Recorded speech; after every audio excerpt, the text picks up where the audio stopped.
Bonjour, exercice numéro 18.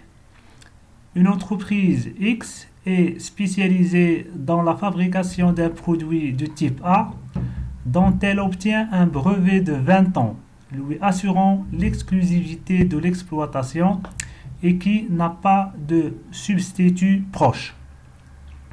Travail à faire. Première question. Sur la base de ces informations, dans quelle structure de marché se trouve la firme X? Deuxième question. À l'expiration du brevet, des produits similaires prolifèrent sur le marché. Ils sont présentés sans aucune distinction. Les consommateurs les perçoivent comme étant des produits identiques.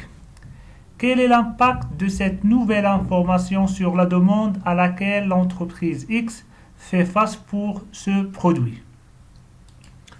Donc, solution. Donc, par rapport à la première question, c'est-à-dire sur la base de ces informations, dans quelle structure de marché se trouve la firme X? Donc, pour répondre à cette question, d'abord, il faut analyser le terme brevet. Donc ici, on va faire un petit rappel par rapport à la définition du terme brevet. Donc un brevet est un titre de propriété industrielle qui confère à son titulaire un monopole d'exploitation sur l'invention brevetée à compter en principe de la date de dépôt et pour une durée maximale, donc généralement c'est de 20 ans. Donc un brevet, c'est un droit qui protège une invention contre toute imitation. Pourquoi normalement on accepte les brevets?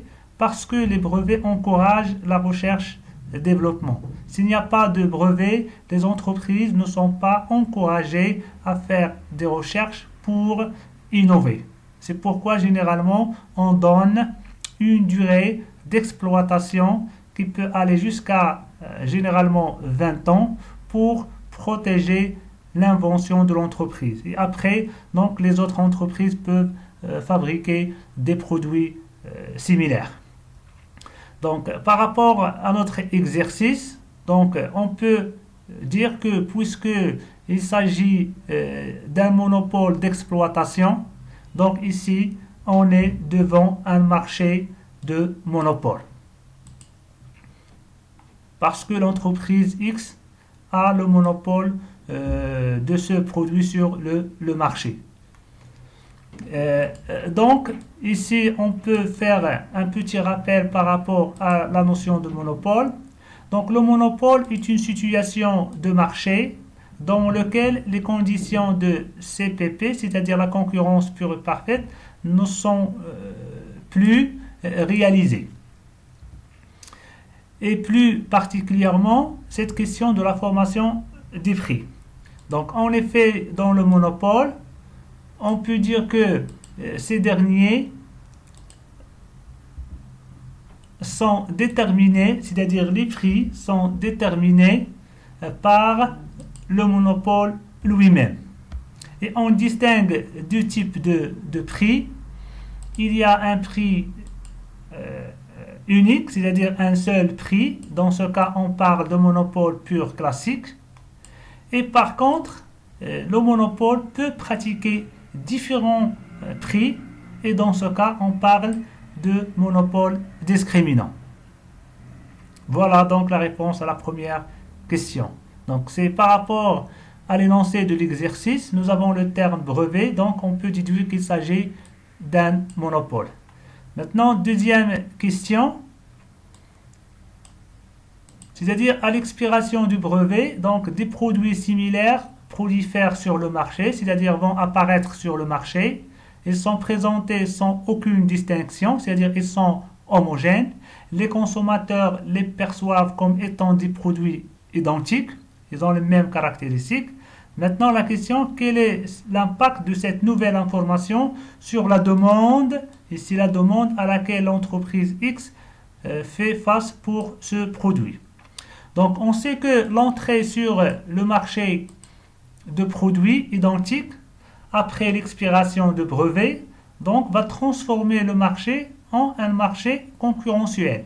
Pourquoi un marché concurrentiel? Parce que tout simplement, d'autres entreprises peuvent entrer librement sur ce marché.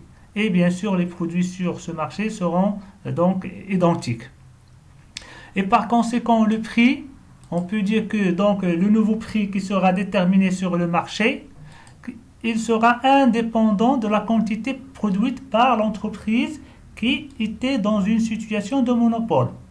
Donc, autrement dit, donc c'est le marché qui va déterminer le prix. Et ce n'est pas l'entreprise qui va déterminer le prix d'équilibre. Dans ce cas, on peut dire que la firme qui était dans une situation de monopole percevra une demande parfaitement élastique. C'est quoi une demande donc parfaitement élastique? C'est-à-dire, quelle que soit la quantité produite par l'entreprise,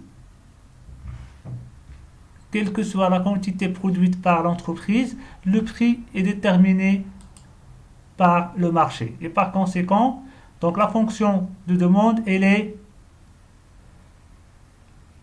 horizontale.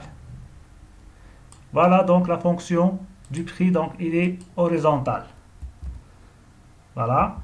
Et puisqu'il est horizontal, on dit que tout simplement que la demande à laquelle fait face l'entreprise est une demande parfaitement élastique. Bien sûr, ici, la position de cette fonction de demande, bien sûr, va dépendre de la fonction du coût. Ici, seulement, j'ai simplifié, donc j'ai mis que le prix donc, est inférieur au minimum du coût variable moyen. On peut également tracer un autre cas où le prix donc compris entre le minimum du coût total moyen, donc voilà, le minimum voilà, du coût total moyen. Également ici le prix il est